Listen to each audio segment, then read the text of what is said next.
आप देखिएगा कि सम्राट चौधरी जैसा बड़ा फैसला भाजपा ने बिहार में लिया। क्यों लिया? क्योंकि नीतीश कुमार पर सम्राट चौधरी एकदम एग्रेसिव है।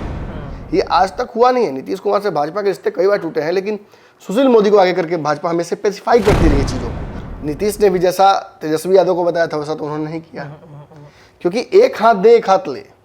अगर नीतीश कुमार को संयोजक बनाया गया होता या नीतीश कुमार को ताकत दी गई होती इंडिया गठबंधन में, तो शायद आज बिहार के मुख्यमंत्री तेजस्वी यादव होते। नीतीश कुमार ने जितनी राजनीतिक जमा पूंजी इकट्ठा की थी वो सब कोई ताप गया केवल नीतीश कुमार के ही सरकार में उप मुख्यमंत्री बनने के लिए। आज नीतीश कुमार को निश्चित तौर पर यह बात समझ में आ गई है कि करोड़ों की जमा पूंजी चंद मिनटों के माने खोखले एहसास के लिए कोई ताप गया। नमस्कार, पंचनामा देख रहे हैं आप, जहां पे हम करते हैं खबरों की चीरफाड़। नीतीश कुमार दिल्ली जा रहे हैं। उसके पहले में हम आपको बता दें कि नीतीश कुमार का प्लान अब 2024 का बिल्कुल सेट हो चुका है। दिल्ली के बाद नीतीश कुमार की यात्रा उत्तर प्रदेश जाएगी, झारखंड जाएगी, बंगाल जाएगी, यानी कि राज्यों की यात्रा में नीतीश कुमार निकल चुके हैं। हम लगातार आपको पंचनामा के माध्यम से बता रहे हैं, खबरों की चीरफाड़ भी कर रहे हैं कि नीतीश कुमार की रणनीति क्या हो सकती है, किस तरीके से आगामी 2024 के चुनाव के ठीक पहले वो बिहार के राजनीति को बदल सकते हैं। कई तरह की उठापटक राजनीति गलियारे में चल रही है। एक तरफ एनडीए गठबंधन, दूसरे तरफ इंडिया गठबंधन में कौन होगा पीएम का उम्मीदवारी, इसको लेकर कहीं ना कहीं संशय बरकरार है। लेकिन नीतीश कुमार आखिरकार जिस रणनीति के तहत आगे बढ़ रहे हैं, दिल्ली में बड़ी बैठक होने वाली है, उसके बाद यूपी में यात्रा करेंगे, कई तरह की योजनाएं नीतीश कुमार बना रहे हैं। क्या नीतीश कुमार के पार्टी के अंदर ही नीतीश कुमार की रणनीति को फेल करने की एक साजिश चल रही है? क्या नीतीश कुमार अपने ही लोगों से घिर चुके हैं, परेशानियां उनकी बढ़ चुकी है? आज का पंचनामा हमारा इसी विषय पर आधारित रहेगा। चलिए पंचनामा का एक बार विषय हम आपको बता देते हैं कि जदयू ने ही सेट कर दिया है नीतीश के खिलाफ फील्डिंग। अपनों के धोखे से ही नीतीश का द एंड कैसे होगा, खबरों की चीरफाड़ कराएंगे। अपने संपादक डॉक्टर नमन मिश्रा सर के पास चलते हैं और इनसे खबरों की चीरफाड़ करवाते हैं कि नीतीश कुमार सर एक तरफ 2024 के चुनाव की तरफ बढ़ रहे हैं। कई बातें हम दर्शकों को बता रहे हैं कि यूपी जाएंगे, इसके पहले में दिल्ली में एक बड़ी बैठक उनके होने वाली है पार्टी की। उसके बाद अब देखा जा रहा है, ये चर्चाएं हो रही हैं कि नीतीश के खिलाफ ही उनके लोग आ गए हैं। कौन लोग हैं जो नीतीश कुमार फील्डिंग लगा रहे हैं? देखिए, खुलेआम तो नीतीश कुमार का विरोध करके इस पार्टी में रह पाना असंभव है जी, तो ऐसा तो होगा नहीं। नीतीश कुमार को निश्चित तौर पर रणनीति के तहत ही कमजोर किया गया है। नीतीश भाजपा के साथ थे तो नीतीश ये खुद कहते हैं, इसलिए इस बात से इनकार नहीं किया सकता कि उनके खिलाफ भाजपा ने एक बड़ी रणनीति बना रखी थी और शायद उनके विधायक सांसदों को तोड़ने की तैयारी चल रही थी। जी। कभी आरसीपी सिंह मोहतियार बनकर आते तो कभी लगा जैसे कि उनके माध्यम से कि उपेंद्र कुशवाहा वो हथियार होते हैं। लेकिन सच्चाई यही है कि इन दोनों के बाहर आने के बाद कोई ऐसी टूट इन दोनों ने नहीं की पार्टी में, जहाँ कार्यकर्ताओं को बड़ा हिस्सा अलग अलग जिलों से तोड़ा इन्होंने। लेकिन ये कहना गलत होगा कि किसी विधायक को तोड़ लिया या किसी सांसद को संपर्क में रखा जी। अब इसके पीछे हो सकता है कि नीतीश कुमार का ऑरा हो या सच में इन लोगों के हाथ में उतनी ताकत न हो जितना कि दिखाया गया।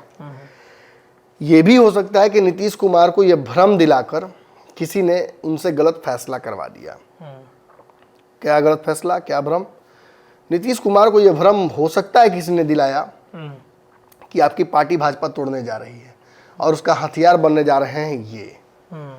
और नीतीश कुमार को इसका घुट्टी इतना पिला दिया गया कि उन्होंने बिना कौआ और कान वाली बात जी। उन्होंने कान नहीं देखा, कौए पर फोकस उनका रह गया और उन्होंने एनडीए से गठबंधन तोड़ा। इसके चलते भाजपा भी उनसे बहुत नाराज है।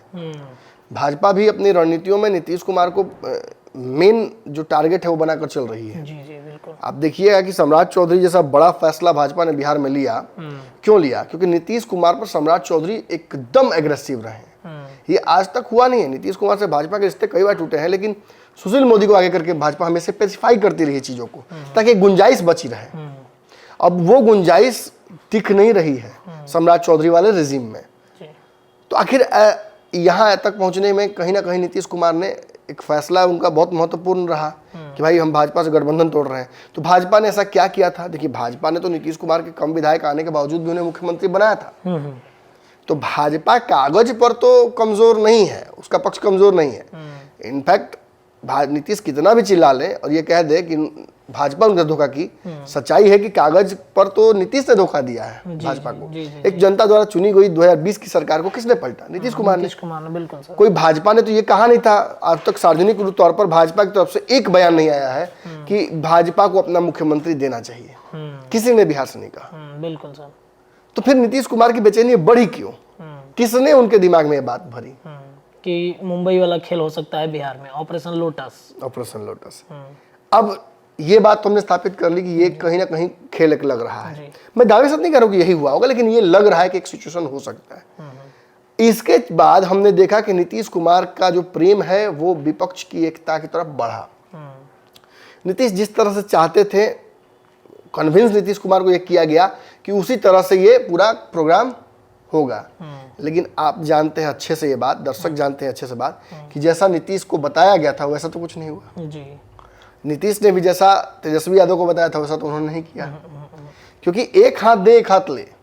अगर नीतीश कुमार को संयोजक बनाया गया होता या नीतीश कुमार को ताकत दी गई होती इंडिया गठबंधन में, तो शायद आज बिहार के मुख्यमंत्री तेजस्वी यादव होते हैं और तेजस्वी यादव के सिपे सलार ललन सिंह होते हैं।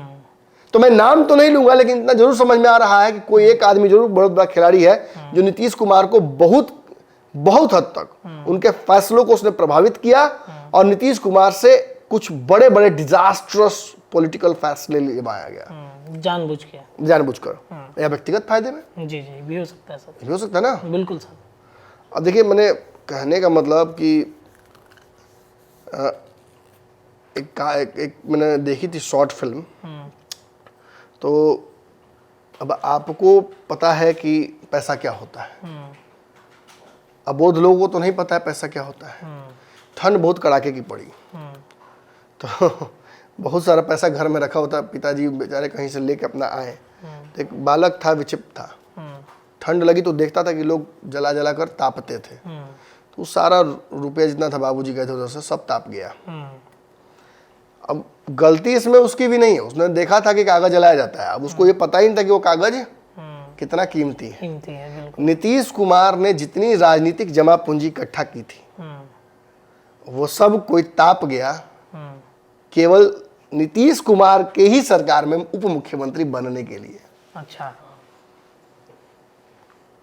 मैं नाम नहीं लूंगा फिर, लेकिन आप अच्छे समझ रहे हैं और इससे बेहतर एग्जाम्पल मैं नहीं दे सकता हूं। जी बिल्कुल। आज नीतीश कुमार को निश्चित तौर पर यह बात समझ में आ गई है कि करोड़ों की जमा पूंजी चंद मिनटों के मैंने खोखले एहसास के लिए कोई ताप गया।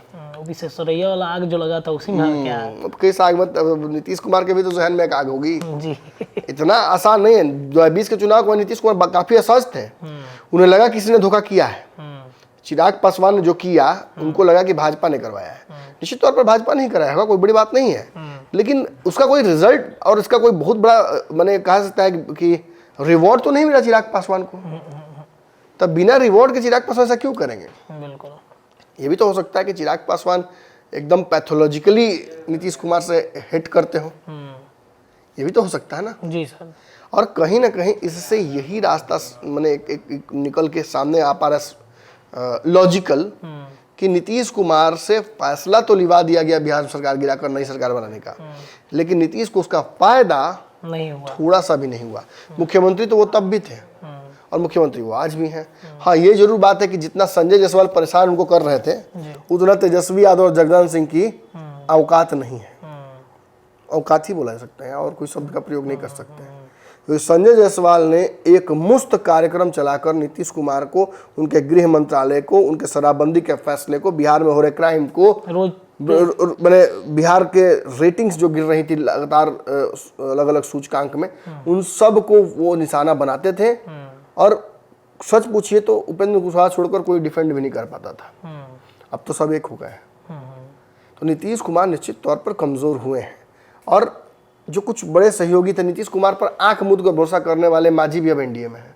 नीतीश कुमार को खून देने का दावा करने वाले उनके सहोदर भाई कहे जाने वाले उपेंद्र कुशवाहा भी उनके साथ नहीं है, अब एनडीए में है। अब सब मतलब चिराग पासवान जो कि उनके सबसे बड़े दुश्मन कहते हैं वो भी एनडीए में है। पशुपति पारस जिनको मंत्री बनवाया जदयू कोटे से वो भी एनडीए में है। एनडीए में है। मुकेश सहनी जिसको भाजपा ने इतना मतलब एक तरह से पार्टी उनकी तोड़ी, वो भी एनडीए में ही जाएंगे। ये नीतीश कुमार के आवास पे कितने दिन तक रहे थे, खाली नहीं किए थे उन्होंने। तो जानिए कि कहीं ना कहीं फैसला तो डिजास्ट्रस है नीतीश कुमार का। वरना नीतीश कुमार के 18 साल में उनको याद ही नहीं पड़ा कि आरक्षण बढ़ा लें। 18 साल में नहीं याद पड़ा, आपको अंतिम समय में याद पड़ रहा है। मतलब तराजू, ये तो वो बात हो गई ना कि पूरे ट्रेन में 12 घंटा की यात्रा आप कीजिए, अंतिम में ऑर्डर कर दीजिए, जब 5 मिनट में आपका स्टेशन पहुंचने वाला हो तो खाना ऑर्डर कर दीजिए दम भर कि सधा भी ना पाइए। वही हाल ना है। जी जी बिल्कुल, बिल्कुल। नीतीश कुमार ने वही किया है अंतिम पारी में, अंतिम समय में। ये 2 साल के लिए नीतीश कुमार को क्या जरूरत है करने का? कौन सा कांग्रेस को नीतीश कुमार फायदा पहुंचाते थे? ऐसा कुछ नहीं है। इस बार में मत रहिए। विपक्षी एकजुटता और विपक्ष को एकजुट करना और भाजपा को सरकार गिराना, ये नीतीश कुमार का मकसद नहीं है। इस भ्रम में मत रहिए। इतनी हल्की पत्रकारिता और राजनीति मत कीजिए। समझिए कि आपका नेता क्या कर रहा है, बार बार समझिए कि आपका नेता कितना शातिर है और वो क्या करता रहता है बिहार के साथ। उसे बिहार के विकास से मतलब नहीं रहता है, उसे बिहार में हो रहे काम से मतलब नहीं रहता है। उसे ये फर्क नहीं पड़ता जब सत्ता में भाजपा के गोदी में जाकर बैठा रहता है कि बिहार को विशेष का दर्जा मिलेगा कि नहीं मिलेगा। वो नहीं सोचता है। वो बिहार के अल्पसंख्यकों के बारे में तब तक नहीं सोचता जब तक कि वो भाजपा से अलग नहीं होता है। और जब वो अलग होता है तो कहता है मुसलमानों को आओ ना, हम ही तो आपसे प्यार करते हैं और कौन करता है। इतना हल्का है बिहार का मुसलमान, इतना हल्का है बिहार का ओबीसी, इतना हल्का है बिहार का दलित। बिल्कुल नहीं सर। था, एक समय था। अब नहीं। लोग वोट करते थे जाति के नाम पर, लेकिन वो भ्रम 19 और 20 में टूटा है। वरना भाजपा और एनडीए की सरकार कैसे बनती? आप बताइए मुझे, कैसे समझा सकते हैं आप? ईवीएम हैकिंग हो गया, क्या समझाइएगा कि ईवीएम हैकिंग हो गया? बार बार तो चर्चा सर ईवीएम हैकिंग कहीं तो तेलंगाना में सरकार की कैसे बनी? कैसे बनी? निश्चित तौर पर एक जो पॉपुलर ओपिनियन है जनता का वो ये है कि एक ऐसी सरकार केंद्र में जाए। ठीक है, बहुत पॉपुलर और अनपॉपुलर हो सकता है, सरकार से बहुत सारी बातों पर इत्तेफाक नहीं रख सकते हैं आप, लेकिन ऐसी सरकार जरूर चुनकर भेजना चाहते हैं लोग जो मजबूत हो, जिसकी डिपेंडेंसीज इतनी ना हो कि बिहार की तरह हमेशा माथा ही पकड़े रहे नीतीश कुमार। अब क्या करें, यही ना स्थिति है। बिल्कुल बिल्कुल सर। वो तो मानिए इस बात को कि मैंने तो हम नहीं कह सकते हैं मुहावरा, लेकिन राजद कहिए कि उतना झुकने के लिए तैयार थी कि फिर गठबंधन हो गया। भाजपा उतनी तैयार थी 17 में कि फिर गठबंधन हो गया। वरना सच पूछिए तो नीतीश कुमार को प्रासंगिक रखना बिहार की राजनीति के लिए और बिहार के विकास के लिए बहुत खतरनाक है। अब ये लग सकता है कि मैं बहुत बड़ा क्रिटिक हूँ नीतीश कुमार का, इसलिए बात बोल रहा हूँ, लेकिन आप जान लीजिए कि पानी और राजनीति अगर टिका रह जाए तो सड़ान आ जाती है। आज बिहार के पॉलिसी मेकिंग में बहुत समस्याएं हैं। आज आपने देखा कैसे इंडस्ट्रियलाइजेशन वाला पूरा कितनी इंडस्ट्रीज लगाने की बात हुई, कितना ये किसने कराया? निश्चित तौर पर तेजस्वी यादव का ये शुरुआत है। नीतीश कुमार तो देख भी नहीं थे इस तरफ। अब क्रेडिट इसका जरूर ले लेंगे। रोजगार जो उत्पन्न हो रहे हैं बिहार में कौन करवा रहा है? तेजस्वी यादव लड़के करवा रहे हैं। शराबबंदी को समाप्त करने के लिए तेजस्वी यादव ने बहुत प्रयास किया, नहीं हो पाया। कल बिस्किट का एक फैक्ट्री लगा है, ब्रिटानिया बिस्किट का बिल्टा में। और भी संभावनाएं बदलेंगी। आप देखिए, अगर नेतृत्व तो बदलिएगा तो नए नए फैसले आएंगे। अरे एक वर्ल्ड कप हारने के बाद महाराज, वर्ल्ड कप में कप्तान टीम बदल जाती है। एक श्रृंखला हार के आने के बाद कप्तान बदल जाता है। और आप लगातार बिहार की विफलताओं के लिए नरेंद्र मोदी जिम्मेवार है, केंद्र जिम्मेवार है, कांग्रेस थी तो कांग्रेस जिम्मेवार है, मोदी थे तो मोदी जिम्मेवार है, भाजपा थी तो भाजपा जिम्मेवार, लालू तो लालू जिम्मेवार है। अरे यार, बिहार के विकास और बिहार के कमियों के लिए बिहार की जनता, बिहार के लोग, बिहार की सरकार जिम्मेवार है। आप ये क्यों नहीं बोलते हैं? आप ये सिविक सेंस जो मुख्यमंत्री सदन में बैठकर परिवार न्यूज का ज्ञान दे सकते हैं, वो ये नहीं समझा सकते हैं लोगों को कि सिविक सेंस डेवलप करना पड़ेगा हमें। वो ये नहीं समझा सकते हैं कि स्किल को डेवलप करके जो सरकारी स्कीम से उसका फायदा उठाइए। ये नहीं समझाएंगे। केंद्र की कई योजना है मुद्रा से लेकर, बिल्कुल बिल्कुल, उसका फायदा उठाने के लिए कोई नहीं कभी बोलेगा। जानते क्यों? क्योंकि उससे मोदी का फायदा हो जाएगा। नीतीश कुमार प्रचार नहीं। हाँ, पूर्णिया का एयरपोर्ट वेट करता रहेगा, सड़क जो एयरपोर्ट तक पहुंचने वाली है वो नहीं बनाई जाएगी, बिहार सरकार नहीं देगी। एम्स इंतजार करता रह जाएगा, दरभंगा में सड़क नहीं दी जाएगी, जमीन नहीं दी जाएगी। 2 केंद्रीय यूनिवर्सिटीज लेकर आए थे उपेंद्र कुशवाहा जब मंत्री थे तो, और नीतीश कुमार ने पेच पे फंसाया कि दोनों के दोनों इस्तीफा देना पड़ गया उनको। अब कहाँ बात कर रहे हैं? ये नीतीश कुमार को बिहार के डीएनए और बिहार की बातें तब याद पड़ती हैं जब इन्हें लड़ाई लड़नी पड़ती है नरेंद्र मोदी से। और आप क्या इस बात की गारंटी लीजिएगा कि दर्शक लेंगे कि नीतीश कुमार कल इस बात पर नेगोशिएट करके इस पे एक तगड़ा केस बनाकर अब भाजपा से फिर नेगोशिएट ना कर ले, नरेंद्र मोदी पर दबाव बनाकर प्रेशर पॉलिटिक्स करके अब फिर उनको ये दिमाग में दे दें कि बिहार की 40 सीटों पे आपका स्थिति खराब हो जाएगा तो तुरंत भाजपा इनसे नेगोशिएट करेगी, और उस स्थिति में नहीं करेंगे, ये क्या है? कौन लेगा गारंटी इस बात की? बिल्कुल कर सकते हैं सर। 6 बार 7 बार एक ही पैटर्न पर नीतीश कुमार राजनीति किए हैं, गए यूटर्न, गए यूटर्न, गए यूटर्न। तो छठी बार ऐसा क्या हो गया कि आप ये मानकर चल रहे हैं कि अब यूटर्न नहीं मानेंगे? क्या ऐसा हो गया? वो फायदा नहीं दिख रहा है, ना इंडिया से दिख रहा है, ना एनडीए से दिख रहा है। कुछ ना कुछ तो निश्चित अलग करेंगे, लेकिन जान लीजिए उस पेच में नीतीश कुमार फंस चुके हैं। वो प्रेशर रिलीज करने के लिए मैंने देखा कि मैंने जो संगठन बना जदयू का जी, उसमें मंगलीलाल मंडल को डाल देना, या एक प्रॉक्सी के तौर पर अशोक चौधरी को खड़ा कर देना, अशोक चौधरी वाला गुट को, कि ललन सिंह चेक बैलेंस हो जाए। अचानक से मतलब अशोक चौधरी का प्रकरण हो जाता है बिहार में। और अशोक चौधरी के प्रति जो विशेष एफिनिटी दिखाते हैं नीतीश कुमार, ये भी उस रणनीति का हिस्सा है। अच्छा, कि ललन सिंह के, देखिए एक बात तो आप जानिए कि ललन सिंह केवल एक जदयू के बड़े नेता के तौर पर ही नहीं, बल्कि नीतीश कुमार के करीबियों में से भी हैं, और एकमात्र करीबी रह गए हैं, अगर ये भी बोला जाए तो बहुत गलत नहीं होगा। तो ऐसे में उसका प्रभाव एक अतिरिक्त पड़ता है जदयू के लोगों पर या बिहार सरकार पर।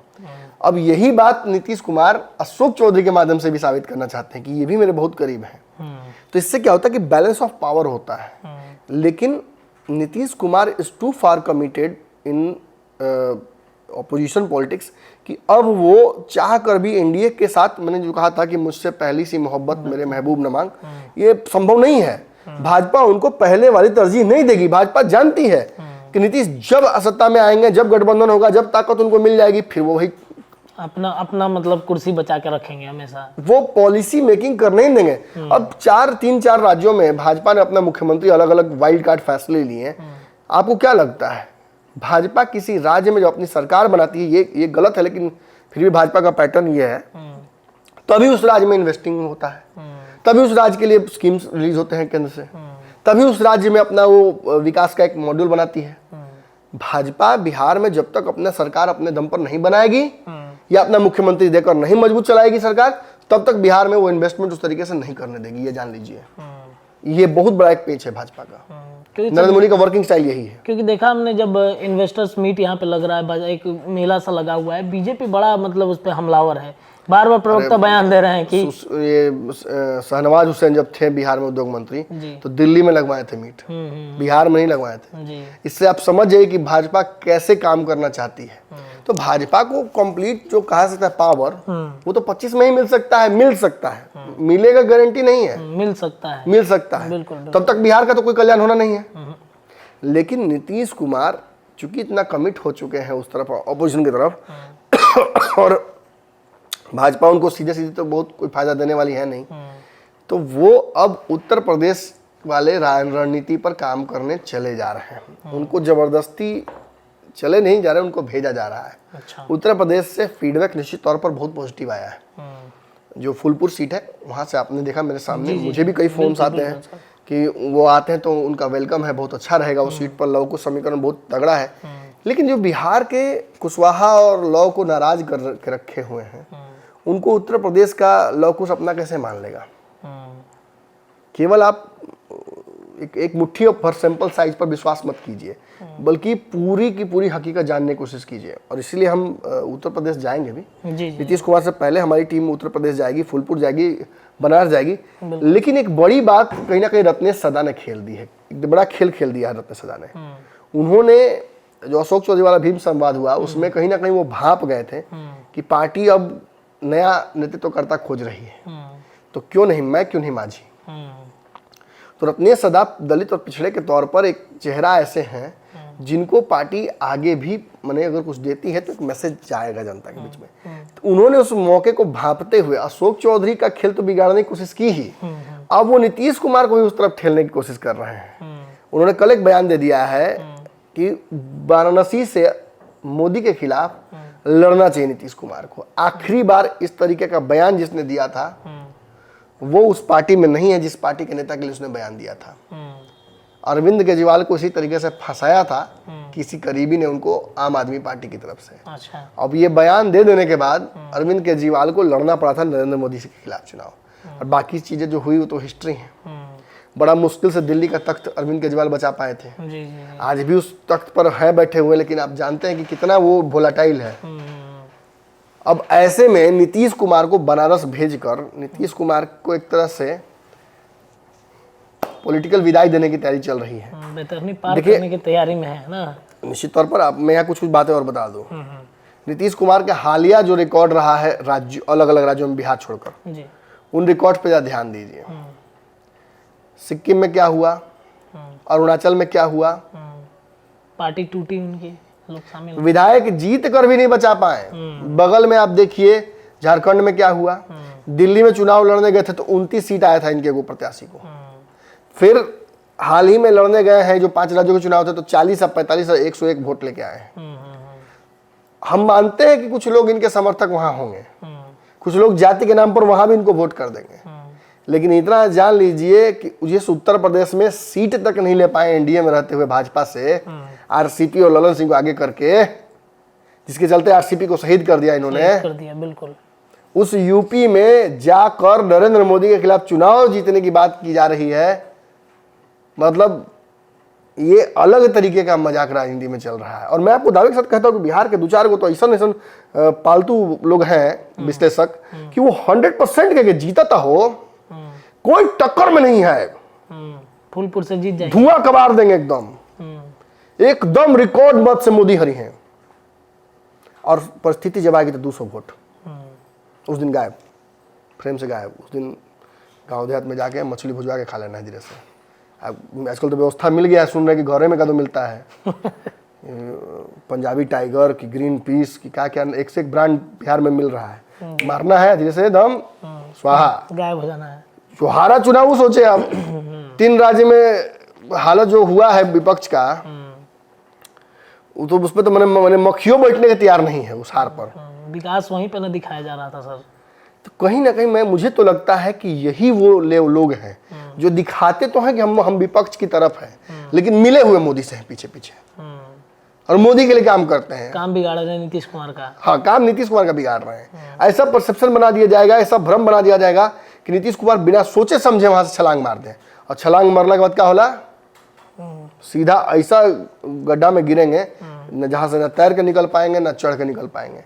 नीतीश कुमार निश्चित तौर पर, मैं आपको बता दूं, ये जान लीजिए ये बात, फूलपुर एक ऐसी सीट है जहां पर नीतीश कुमार लोकसभा नहीं, अगर विधानसभा की तैयारी करें तो शायद जीत जाए। लोकसभा की सर चर्चा हो रही है फूलपुर से कि नीतीश कुमार लोकसभा लड़ेंगे। बता देते हैं, इतना बड़ा है फूलपुर, और जो मुकेश सहनी ने गलती की थी कि यहाँ से चले गए थे उत्तर प्रदेश और देखा कि निषाद तो है, हमारे ना वोट है, तो वहाँ निषाद पार्टी है जो भाजपा की पहले से होगी। जी जी जी। वैसे ही अपना दल वहाँ पे है जो लौकुश का एक बड़ा वोट बैंक रखता है, जो अनुप्रिया पटेल का एक बड़ा वहाँ चेहरा है, और उत्तर प्रदेश में इसीलिए नीतीश कुमार को पिछली बार एंट्री नहीं मिली थी। 20 सीट 22 सीट मांग रहे थे, 11 सीट पे भी मामला नहीं बना। इनको 2 सीट देने के लिए भाजपा तैयार थी, मात्र 2 सीट, और बाकी जो इन्होंने किया वो तो आपने देखा ही ना। लास्ट मोमेंट में डरे चुनाव तक नहीं लड़े, मैं आपको बोल दे रहा हूँ, सारी तैयारी थी। आरसीपी सिंह और ललन सिंह दोनों ने कहा था कि लड़ना तो लड़िए, विरोध में कोई दिक्कत नहीं है। नीतीश कुमार ने हिम्मत नहीं किया। तो आप समझिए कि अब नीतीश कुमार जो हिम्मत कर रहे हैं, ये शायद नीतीश कुमार या तो जमीन तलाशने जा रहे हैं। बहुत रिस्क है सर, रिस्क बहुत है, रिस्क राजनीतिक दंड है ये।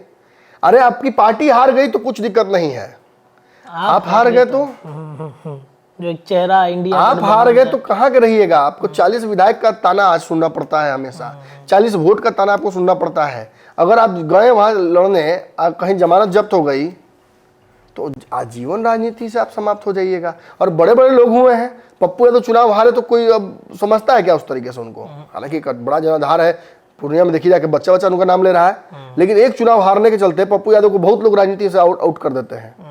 वही हाल है। नीतीश कुमार अगर जाए वहाँ नरेंद्र मोदी से लड़ने जाएं और कहीं अगर पटका गए तो फिर तो आप समझ ही नहीं कि इसके बाद क्या होगा। राजनीति द एंड। मुझे इस बात में इंटरेस्ट नहीं है कि नीतीश कुमार लड़ने जाएंगे नहीं जाएंगे, वो इतना चालाक है कि लास्ट में वो समझ जाते हैं चीज़ों को, वो सब तैयारी करके लास्ट में भाग सकते हैं। मतलब इनको भेजा जा रहा है। लेकिन हाँ यही पेच है, ये भेज कौन रहा है, उसकी मंशा क्या है, काहे नहीं खुद जाके लड़ जा रहे हैं। बिहार में कुर्सी चाहिए नहीं नहीं, इतना जब ताकतवर नेता हैं और इतनी बड़ी स्ट्रेटजी बना सकते हैं कि नीतीश को चुनाव लड़ाएंगे फूलपुर से, अपने जाके कहीं लड़ जा रहे हैं मोदी से।